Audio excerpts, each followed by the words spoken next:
একসময় এক যুবকের সাথে এক মেয়ের আচমকা দেখা হয়েছিল।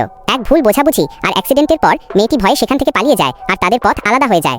যুবকটি ভেবেই নিয়েছিল এই জীবনে হয়তো তাদের আর কখনো দেখা হবে না। মেয়েটি হয়তো অন্য কাউকে নিয়ে নিজের মতো গুছিয়ে নিয়েছে সংসার। কিন্তু ভাগ্য তাদের আবার মুখোমুখি দাঁড় করায়। একদিন সামান্য একটু স্পর্শেই যুবকের মনে এতদিন চেপে রাখা অনুভূতির স্ফুলিঙ্গ আবার জ্বলে ওঠে। খোঁজ নিয়ে সে জানতে পারে মেয়েটি তার অত্যাচারী স্বামীর থেকে অনেক আগেই ডিভোর্স নিয়ে আলাদা হয়ে গেছে এবং একটি সন্তান দত্তক নিয়ে একাই তাকে বড় করছে। মেয়েটির প্রতি ভালোবাসা আর শ্রদ্ধায় বুক ভরে ওঠে যুবকের। সে মনে মনে পণ করে এই মা আর সন্তানকে সে সারা জীবনের মতো আগলে রাখবে, তাদের সব দুঃখ মুছে দেবে। তবে মেয়েটির অতীতে লুকিয়ে ছিল এক বিভীষিকাময় অধ্যায়। তার আগের সংসারটা ছিল এক অশান্তির আখড়া। সেখানে স্বামীর অপমান তো ছিলই, তার ওপর যোগ হয়েছিল স্বামীর এক চতুর ও সুযোগ সন্ধানী বান্ধবীর নোংরা রাজনীতি। একদিন সেই সো কল্ড বান্ধবী নিজের অসাবধানতায় নিজের শরীরে গরম চা ফেলে দেয় আর সমস্ত দোষ গিয়ে চাপায় মেয়েটির ঘাড়ে।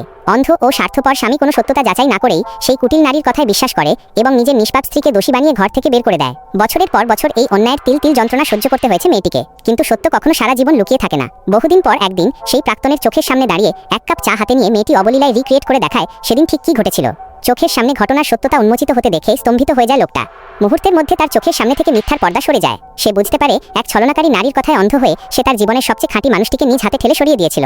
কিন্তু ততক্ষণে অনেক দেরি হয়ে গেছে, কারণ ভুলের মাসুল শুধরানোর সময় আর অবশিষ্ট ছিল না। বন্ধুরা, এরপর কি হলো জানতে চ্যানেলটি সাবস্ক্রাইব করে কমেন্ট করো।